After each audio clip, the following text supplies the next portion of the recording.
Greetings, everybody. Gleekon here again with another episode of Lore of Warcraft. On our last episode, you got to hear me wax sort of depressingly about poor Tyrion and his family saying, you suck, Tyrion. You should have never made those selfish decisions to be honorable. And left him. And he's decided he is going to ride off to Stratholme and stop the execution of old Eitrigg, which, again, because if we play WoW, we know he's successful, but we don't know how, and I'm interested in to see how this goes down. So stay a while and listen to Chapter 7 of Blood and Honor. This one is called The Drums of War. Tyrion made good time reaching Stratholme. The sun had just barely crested the distant Alterac peaks by the time he reached the city's outskirts. He had tethered Mirador in the woods and ran the last quarter mile to the city. As he ran, he attempted to formulate a plan to save old Eitrigg. Much to his dismay, he came up with nothing. He hoped that when the time came, he would think of something brilliant that didn't involve killing or injuring his own people. However, seeing as how he was a convicted traitor, they certainly would have no qualms about killing him. He knew that the likelihood of saving the orc and escaping Stratholme alive was slim. Undeterred, Tyrion stealthily made his way through Stratholme's quiet cobblestone streets. A few merchants and vendors were beginning to set up their wares for the day's transactions in the marketplace, but there were few others about at that early hour. He managed to evade the few guards he saw walking the streets. Fearing that the local guardsmen would recognize him, Tyrion kept to the shadows and stayed well out of sight. As Tyrion neared the public square, he began to hear loud voices, shouting and jeering. He hoped he was not too late to save the orc. He stepped into the square and saw a large gathering of men at its center. Clinging to the shadows, Tyrion climbed a short staircase and situated himself in a small recessed alcove that offered a full view of the newly erected gallows. The crowd that had gathered around the scaffolding was comprised mostly of guards and footmen. They had all come to see the spectacle of the old orc's hanging. Thankfully, Tyrion realized that the prisoner had not yet been brought out. The gathered men merely jeered and shouted at one another in anticipation. There were a number of knights dressed in their finest armor surrounding the square. They stood, quiet and vigilant, ready to intercede if the volatile crowd turned into a mob. Tyrion recognized many of the knights who had been present at his trial. Although they were relatively calm, Tyrion knew that they wanted to see the orc hanged as much as the footmen and the guards did. After a few moments, the gathering stirred as a newcomer strode up to the gallows. Tyrion saw that it was Bartholus. The young paladin waved and shouted to the crowd enthusiastically, riling them up for what he obviously considered to be the morning's entertainment. Tyrion was glad that he couldn't hear Bartholus's words. He suspected that they were filled with poison and hatred. He felt a momentary pang of remorse, knowing that his beloved Hearthglen was now in Bartholus's unstable hands. Maybe we can resolve that before we go take Bartholus out. Either by he exposes himself as dishonorable and he loses his rank, or death. Tyrion watched as a second figure emerged from the throng and ascended the scaffolding. Lord Dathrahan, seemingly oblivious to the crowd's raucous din, walked up to Bartholus's side and scanned the square with stern eyes. He spoke to the crowd for a moment, and the jeering died down to a low roar. Tyrion held his breath. He knew they would bring Eitrigg out soon. Minutes passed by slowly as Tyrion waited anxiously beneath the alcove. A tension built amongst the onlookers as well. They seemed more eager to watch a neck snap than see true justice met. As the din rose up again and more people gathered in the square, even women and children edged closer, hoping to catch sight of the terrible orcish monster. Finally, the gates to the nearby holding cell opened and a squad of footmen strode out in tight formation. The gathered onlookers erupted in cheers and began to hurl garbage and stones at the newcomers. Armored as they were, the footmen took little notice of the crowd's fervor or its harmless projectiles. Their shiny armor flashed in the morning light, but Tyrion could see that they dragged a huddled shape among them. It was Eitrigg. They stopped at the base of the scaffolding, and two men dragged the old orc up the rest of the way. The orc was barely able to stand, and his green body was covered with dark bruises and lacerations. Tyrion wondered how the weakened orc could even walk. Apparently, the interrogators had taken their time in beating him. Despite his injuries, Eitrigg did his best to keep his head raised. He would not give his tormentors the satisfaction of seeing him broken. Tyrion knew that Eitrigg's orcish spirit was too proud for that. Tyrion's heart pounded in his chest. Against such a spirited group of warriors, he didn't stand a chance of saving the old orc. He didn't have a plan. He didn't even have a weapon of any kind.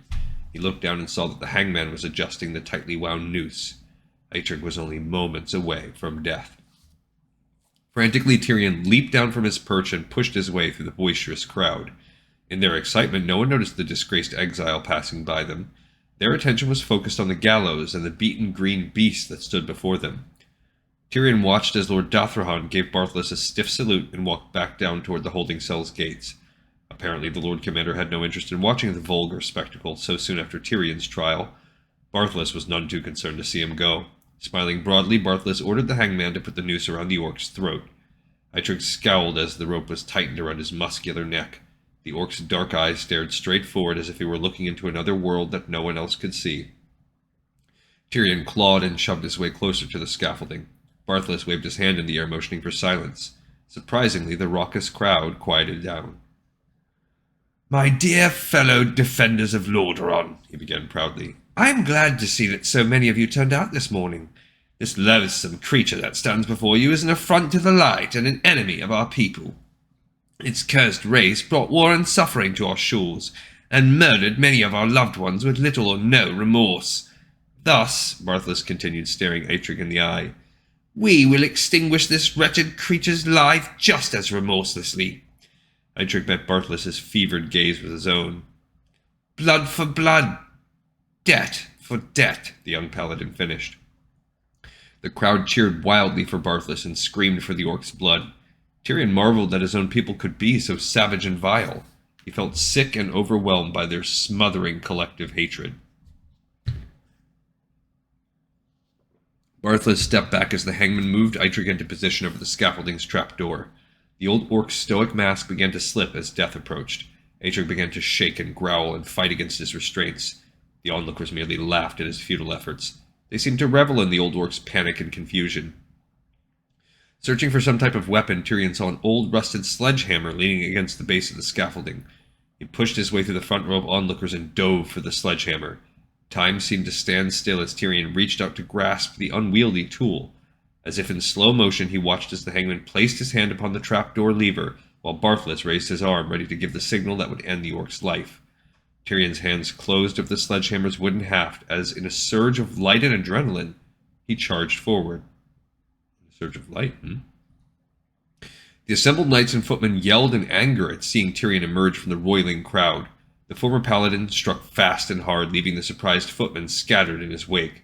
A few alert guards rushed at him, but Tyrion swung the old sledgehammer in a wide arc. Careful not to use lethal force, Tyrion punched a deep dent in one of the guards' breastplate and smashed in another's helmet visor. Seeing that he had bought himself a few precious seconds, Tyrion leaped up onto the scaffolding and headed straight for Barthlas.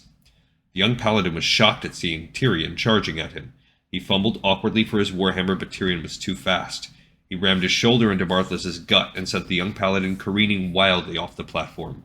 Barthlas landed with a loud thud and was nearly trampled by the raging crowd. The hooded hangman rushed forward to overpower Tyrion, but the former paladin stood his ground. Grabbing the hangman by the arm, Tyrion flipped him over his shoulder and sent him tumbling down the scaffolding steps. He could hear the knights and footmen charging up the steps behind him. They would hang him for this, he thought frantically. Not even the Lightbringer himself could pardon Tyrion for this affront. As quickly as he could, Tyrion ran over to Eitrigg and unfastened the noose around the orc's neck.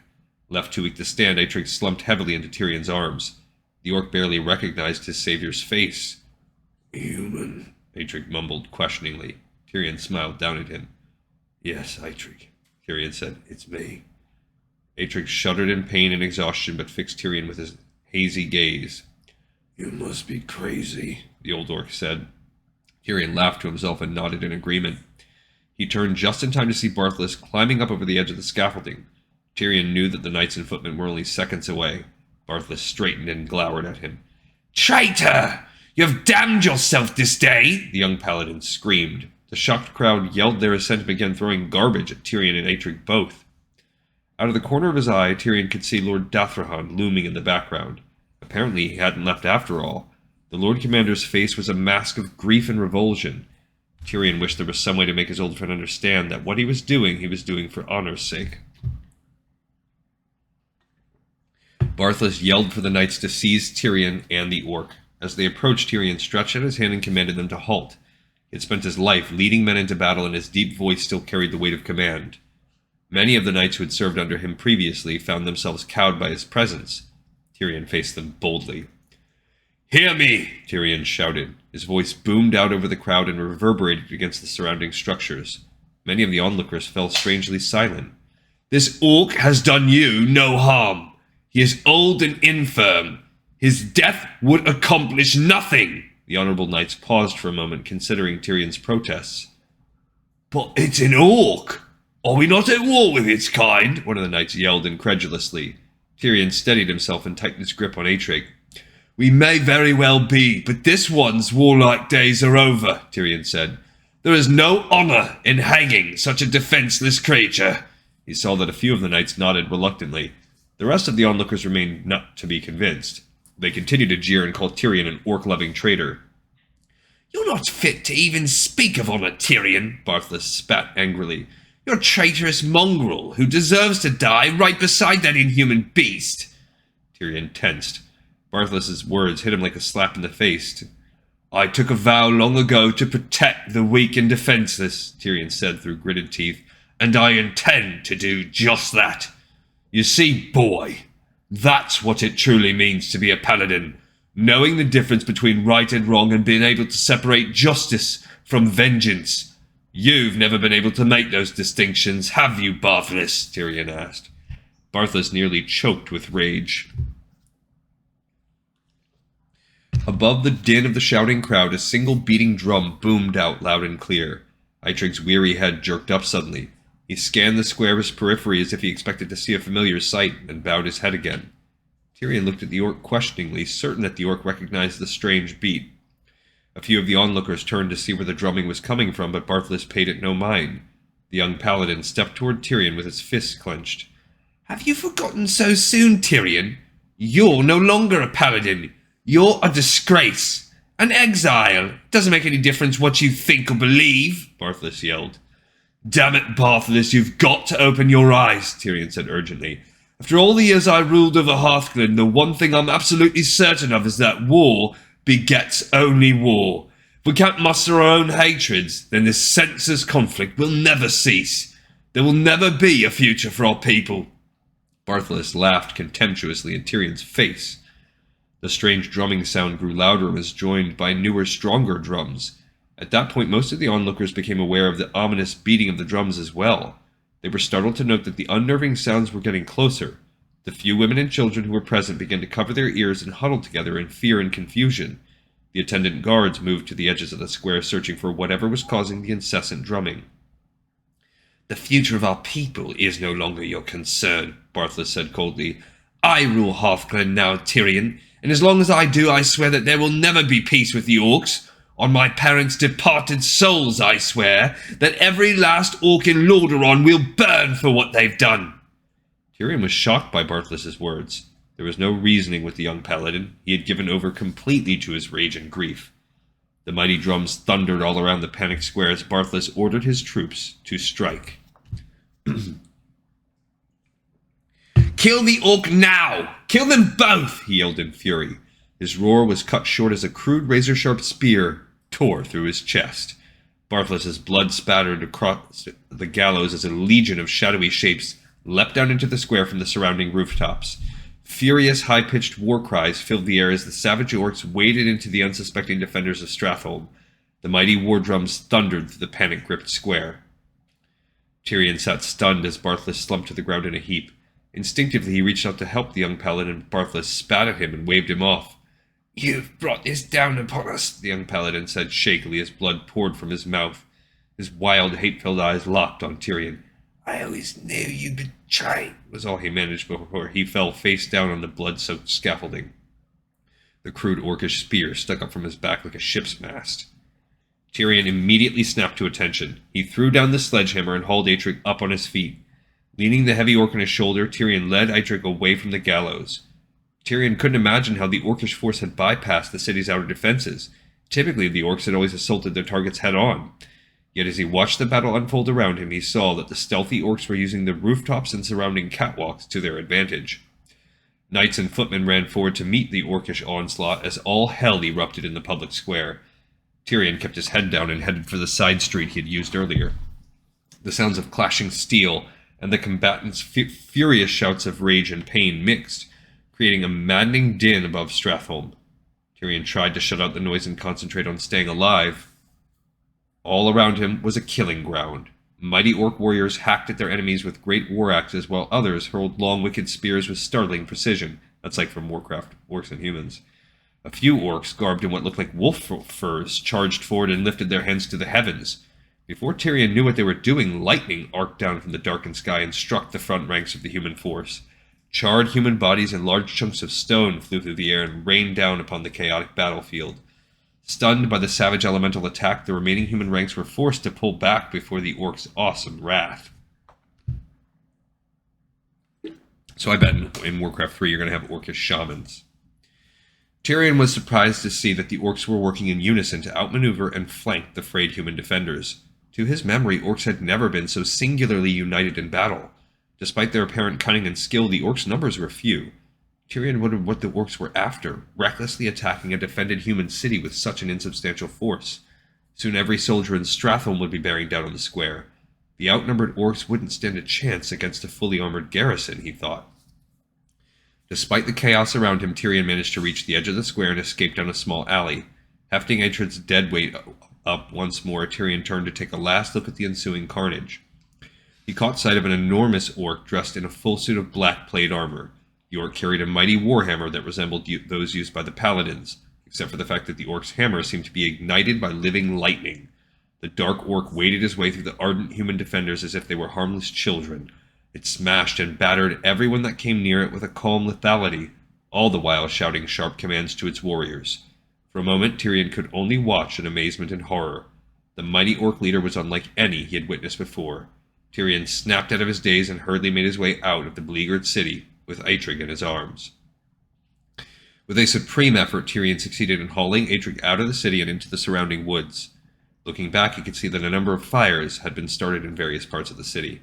He could hear screams and clashing weapons even from this distance. Apparently, the cunning orcs were attempting to distract and divide the human forces. Tyrion noted that whoever the orcs' leader was, he was far more clever than any chieftain he'd ever heard of. Wearily, Tyrion laid Eitrigg down on the leafy ground and crouched next to him. He tried to calm himself and think clearly about the situation. He couldn't account for the orcs' unprecedented attack on the city and wondered if the creatures had come to free Eitrigg just as he had. Whatever the case, he was glad that they'd come. He was genuinely sorry to see so many of his brethren fall before the orcs, but at least he'd accomplished what he'd set out to do. Eitrigg was alive, and as frayed and thin as it was, Tyrion's precious honor was still intact. Yeah, I don't know about this orcish attack on Stratholme. If it's a bit part, is it considered canon? Why are they doing it? Eitrigg lay silently on the matted forest floor. Tyrion bent down to check the orc's pulse. Hopefully the orc was just exhausted from his trying ordeal, he mused. Gasping in panic, Tyrion realized that Eitrigg's heart had stopped. The beating the humans had given the orc had obviously done serious internal damage. If he didn't do something quickly, he knew that Eitrigg would die. Instinctively, he placed his hands on Eitrigg's chest and prayed for the healing powers of the light to wash over the battered orc. Surely he was still strong enough to heal even these grievous wounds. Slowly, a feeling of dread spread through Tyrion's heart. Nothing was happening. He bowed his head in defeat, remembering that he had been excommunicated from the light. This can't be happening, he thought miserably. He could almost sense Eitrigg's life ebbing away into nothingness. "No!" Tyrion growled in hopelessness. "You will not die, Eitrigg! Do you hear me? You will not die on me!" he yelled at the comatose orc. Once again he slapped his hands on the orc's chest and concentrated with all of his will. "By the grace of the light, may your brethren be healed!" The phrase wafted through his mind repeatedly as he reached deep for the power that lurked somewhere within his spirit. "In its grace he will be made anew." The light could not be taken from him, he insisted. Men could strip him of his armor and titles, they could take away his home and his wealth, but the light would always be within him. It had to be. Slowly, Tyrion felt a searing heat rising within his body. It filled his center with strength and light that staked out toward its limbs. He almost cried out in joy as the familiar energies raced through his hands and engulfed the orc's ravaged body. Tyrion felt as if he were floating on air. The strength and purity of the light flooded his being and cascaded out through his body like a halo of holy fire. Awed and humbled by the reawakened power, Tyrion opened his eyes and saw that a warm golden glow had enveloped Eitrigg. He watched in amazement as the bruises on the orc's body healed before his very eyes. Even the infected laceration on the orc's leg sealed up as if it had never been. That makes more sense because if you're thinking about like the ability of someone to cut someone else off from the light, like another human to do that, I would imagine that someone's relationship with the great powers of the universe would be a personal, internal thing. So yeah, I like this, that they made it to where you can't cut him off from the light. That's ridiculous. Not if your faith is strong enough. But we did instill that you can temporarily block. You know, you can basically shut it down. It's almost like silencing someone, and that's fine. Like, that actually can happen with just basic interrupts. The soothing energy subsided, and Tyrion dropped to the ground in exhaustion. He lay there for a few moments, panting, attempting to keep his head from spinning. With a snort, Eitrigg sat up and looked around frantically. The old orc was pale and obviously weak, but his eyes were bright and alert. Eitrigg quickly sprung up at a defensive crouch and sniffed the air. He scanned the immediate tree line for any signs of danger and seemed to find none. Eitrigg looked down and saw Tyrion lying near him. He shifted back on his haunches doubtfully and stared at the exhausted human with surprise. "Human," Eitrigg asked. "What's happened? How did we get here?" Tyrion got to his knees and patted the orc reassuringly on the shoulder. "Outside the city, Eitrigg," Tyrion said evenly. "You're safe for the time being. If we're both very lucky, there'll be no more hangings in our immediate future." Eitrigg grunted and looked at Tyrion doubtfully. He glanced down at his big green hands and traced his fingers over where his wounds had been. "This power you have, human," the orc began. "Did it heal my wounds?" Tyrion nodded. "Yes. You told me before that pain is a good teacher. Well, you're about to have your final lesson. It would have been a rough one, I think," Tyrion said jokingly. Eitrigg grinned and slapped Tyrion on the back. "Perhaps I've studied enough after all," the orc replied wryly. The old orc coughed a few times and eased himself back down to a sitting position. The strain of the past few days proved to be too much for his tired old body, and he passed out in a heap. Although he was healed, Tyrion knew from experience that the orc would be weak for days. He was surprised to hear a sudden rustling in the dense branches and undergrowth all around him. Looking around frantically, he braced himself for danger. Slowly, ominously, the shadows of the trees began to move and shift in every direction. Huge dark shapes took form and moved forward, encircling the sleeping orc and the nervous human. This is the wrong one. Compared to the others. 12 in all, the creatures wore loose armor plates and tattered leathers that covered only the most vital areas of their muscular, green-skinned bodies. Feathers, multiple tribal trinkets, and bone necklaces adorned the mighty orcish warriors who emerged with cat-like grace from the shadowy tree line. Their bulging arms and bestial tusked faces were marked by jagged primitive tattoos that augmented their already feral appearance. They carried broad-bladed axes and heavy war blades with such practiced ease that the weapons appeared to be natural extensions of their bodies. Tyrion was overwhelmed by the orc's savage presence. He was most disconcerted to see the change in their beady eyes. No longer were the orc's eyes ablaze with depravity and hate. They were cool and alert, showing an intelligence and wit that he could scarcely credit to them. Tyrion held his breath and made sure not to make any sudden moves. For all he knew, the orcs might think that he had attacked Eitrigg somehow. The orc simply stood, staring at the two on the ground as if waiting for a command. Panic grated across Tyrion's nerves. After all he had tried to do, he'd be damned if he just let himself be hacked to bits in the wilds. Yet no matter what he tried, he knew that he'd last less than a minute against such fierce warriors. Suddenly a larger form erupted from behind the warriors. A number of the orcs stepped aside silently as their leader made his way forward. Tyrion gasped. It was the orc chieftain he had seen during the battle. Being this close, Tyrion could see that the gargantuan orc's black plate armor was trimmed with bronze runic inscriptions. Never before had Tyrion ever seen an orc in full armor. The sight was both impressive and chilling. The orc's mighty stone warhammer seemed to be as old as the world itself. The creature's black hair was tied into long braids that hung down over its armored torso. Its green face was somewhat less bestial than the other orcs, and its fierce, intelligent eyes were a striking blue. Tyrion knew that this was no ordinary orc. The mighty creature stepped forward and kneeled down beside Eitrigg. Tyrion tensed. He remembered that Eitrigg had abandoned his duties as an orcish warrior. Perhaps these orcs had come to punish him? Fighting back his fear, Tyrion inched forward, intending to defend Eitrigg if necessary. The large orc gave Tyrion a fierce, threatening glare, warning the human to stay put and remain silent. Surrounded as he was by the chieftain's guards, Tyrion was forced to comply with the orc's silent command. Seeing that he would be obeyed, the mysterious orc placed his large hand on Eitrigg's head and closed his eyes, concentrating. Eitrigg's eyes fluttered open and focused on the dark orc looming over him. The mysterious orc's features softened slightly. You are Eitrigg of the Blackrock clan, are you not? The orc asked in the human tongue. Tyrion raised his eyebrows in surprise. Did all of the orcs speak so clearly, he wondered? Shakily, Eitrigg looked around at the other orcs and nodded his weary head. I am he said in a low tone. The larger orc nodded and straightened. I thought so. It's taken me a long time to track you down, old one, he said evenly. Eitrigg sat up and looked upon the larger orc intently. Your face is familiar to me, warrior, but you are far too young to be. Eitrigg studied the orc's strong features for a moment and said, Who are you? The orc nodded slightly and stood up to his full height. The gathered orcs seemed to straighten and lift their chins high as their leader spoke. I am known as Thrall, old one. I am Warchief of the Horde, he said proudly. Eitrigg's jaw dropped wide open. Tyrion stared in awe. This obviously was the upstart Warchief of which Dathrahan had spoken. I've heard of you, Tyrion said, his voice heavy with contempt. He saw the surrounding orc guards stiffen and ready their weapons. Apparently they didn't take well to their leader being insulted.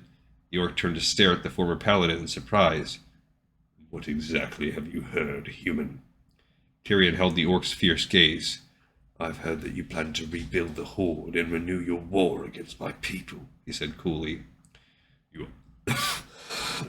Sorry. You are partially correct, Thrall began with mild amusement evident in his tone. I am rebuilding the Horde. You can be sure that my people will not remain in chains for long. However, I have no interest in making war for war's sake. Those dark days are over. Those days are over, Tyrion asked skeptically. I just watched as you and your warriors hacked your ways through Stratholme. We're supposed to have one more chapter of this, so I don't know what the pages are going to allow. Thrall met the human's accusing stare levelly. You presume much, human. We only attacked the city to reclaim one of our own. Times have changed. Your kingdoms and your people mean nothing to me. I seek only to finish my father's work and find a new homeland for my people, Thrall replied evenly. Eitrigg's eyes were wide with sudden recognition. Your father's work, he sputtered excitedly. I knew I recognized your face, warrior. You are the son of Duratan. Thrall merely nodded once, never taking his piercing eyes off Tyrion. Eitrigg was beside himself with joy. Could it be, after all these years? He asked, flabbergasted. He looked around at the orcs' faces, searching for further confirmation. Their proud, stone-like faces revealed nothing. Thrall turned his back on Tyrion and knelt beside Eitrigg. I've come to bring you home, old one, he said warmly. I'm sorry it took us so long to find you, but we've been somewhat busy these past months. I have already freed a number of clans, but I need wise veterans like you to help me teach them of the old ways. Your people have need of you again, brave Eitrigg. The old orc shook his head in shocked disbelief. He stared into Thrall's sharp blue eyes and found hope within their shining depths. After years of dispirited isolation, his heart was filled with pride again. Slowly, Eitrigg began to believe that there could be a future for his people after all. I will follow you, son of Duratan, Eitrigg said proudly. I will help heal our people in any way that I can. Thrall nodded once and placed his hand on the old orc's shoulder.